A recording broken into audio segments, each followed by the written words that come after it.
വളരെ കോമൺ ആയിട്ട് നമ്മൾ ഇന്ന് കണ്ടുവരുന്ന ഒരു മേജർ ഇഷ്യൂ ആണ് കുട്ടികളിൽ അല്ലെങ്കിൽ ടീനേജേഴ്സിൽ ഉണ്ടാവുന്ന സൂയിസൈഡ് ടെൻഡൻസി അല്ലെങ്കിൽ സൂയിസൈഡ് കേസസ്. അപ്പോൾ ഇത് വളരെയധികം നമ്മളുടെ കേരളത്തിലെ കുട്ടികളെ എഫക്റ്റ് ചെയ്യുന്നുണ്ട്.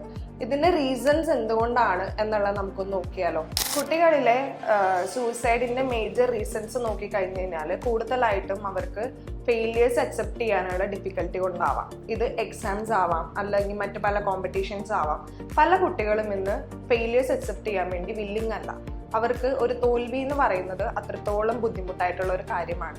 ഇത് നമ്മൾ പാരന്റിങ്ങിൽ ശ്രദ്ധിക്കേണ്ട ഒരു കാര്യമാണ്. ചെറിയ പ്രായത്തിൽ അവർക്ക് ഇത്തരം ബുദ്ധിമുട്ടുകൾ ഉണ്ടെന്നുണ്ടെങ്കിൽ നമ്മൾ അവരെ അത് ഓവർകം ചെയ്യാൻ വേണ്ടി പഠിപ്പിക്കണം. അടുത്ത കുട്ടികൾ എക്സ്പീരിയൻസ് ചെയ്യുന്ന ഒരു ബുദ്ധിമുട്ട് ബുള്ളിയിങ് ആണ്. വളരെ കോമൺ ആണ്, ന്യൂസിലെല്ലാം നമ്മൾ കേട്ടിട്ടുള്ള ഒരു ഏരിയ ആണ്. അപ്പോൾ അത് എങ്ങനെയാണ് മനസ്സിലാക്കേണ്ടതെന്ന് ഞാൻ കുറച്ച് ഈസി ആയിട്ട് പറഞ്ഞുതരാം. ഈ ഒരു ഇമേജ് കണ്ടോ? ഇതിപ്പോൾ നിങ്ങളുടെ കുട്ടിയോ അല്ലെങ്കിൽ കുട്ടിയുടെ കൂടെ ക്ലാസ്സിലുള്ള മറ്റു കുട്ടികളോ ആണെന്ന് ഇമാജിൻ ചെയ്യുക. അപ്പോൾ ഈ ഒരു കുട്ടി ക്ലാസ്സിൽ ഡെയിലി വരുമ്പോൾ നമ്മൾ അവനെ എങ്ങനെയെങ്കിലും ഇമോഷണലിയോ ഫിസിക്കലിയോ അതല്ലാതെ മറ്റു പല രീതിയിലോ ബുള്ളിങ് ചെയ്താൽ ആ കുട്ടിക്ക് അത് ഹേർട്ടാവും. ഓക്കെ, അതിൻ്റെ ഒരു പിക്ചറിയൽ റെപ്രസെൻറ്റേഷൻ ആണ് ഞാനിപ്പോൾ കാണിച്ചിരിക്കുന്നത്. ഈ പേപ്പർ ഞാൻ ഓപ്പൺ ചെയ്യുകയാണ്. ഇത് എത്ര പെർഫെക്റ്റ് ആയിട്ട് ഓപ്പൺ ചെയ്താലും കണ്ടോ, ഇത് നമുക്ക് പഴയ പോലെ ആക്കാൻ സാധിക്കില്ല. ഇതാണ് ഇതിന്റെ കണ്ടീഷൻ. ഇത് തന്നെയാണ് നമ്മുടെ ക്ലാസ്സിലെ കുട്ടികളും എക്സ്പീരിയൻസ് ചെയ്യുന്നത്. അപ്പോൾ നമ്മുടെ കുട്ടീനെ ഒരിക്കലും മറ്റുള്ളവരെ ബുള്ളി ചെയ്യാതിരിക്കാൻ വേണ്ടിയിട്ട് ആദ്യം നമ്മളൊന്ന് ട്രെയിനിങ് കൊടുത്താൽ നല്ലതായിരിക്കും. ഫിസിക്കലി ആയിക്കോട്ടെ, ഇമോഷണലി ആയിക്കോട്ടെ.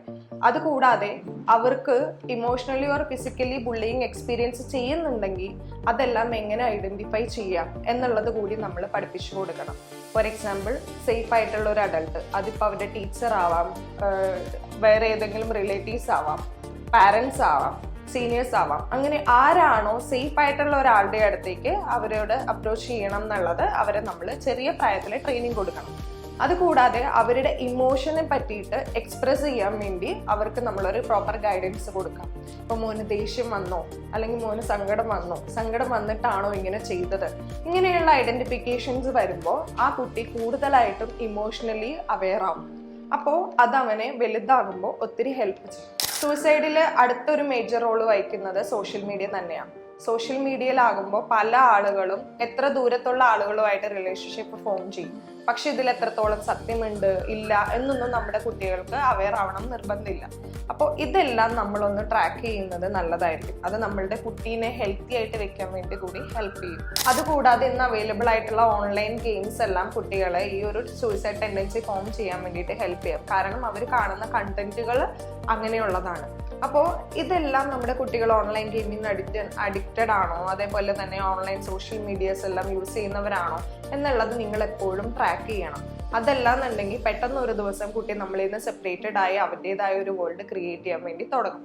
അപ്പോൾ ഇതിന് നമ്മൾ എന്താ ചെയ്യുന്നതെന്ന് വെച്ചാൽ കുട്ടിയുമായി എല്ലാ ദിവസവും മീനിങ് ഫുൾ ആയിട്ടുള്ള ഒരു ടൈം, നിങ്ങളുടെ കുട്ടി ഏത് ഏജും ആയിക്കോട്ടെ, ചൈൽഡ് അതോ ടീനേജ് ആയിക്കോട്ടെ, പക്ഷെ ഒരു മീനിങ് ഫുൾ ആയിട്ടുള്ള ടൈം എപ്പോഴും കണ്ടെത്താൻ വേണ്ടിയിട്ടും അവർക്ക് ആവശ്യമെങ്കിൽ പ്രോപ്പർ കൗൺസിലിങ്ങോ ബിഹേവിയർ തെറാപ്പിയോ കൊടുക്കാനും ശ്രദ്ധിക്കണം. For more details please contact us. Thank you.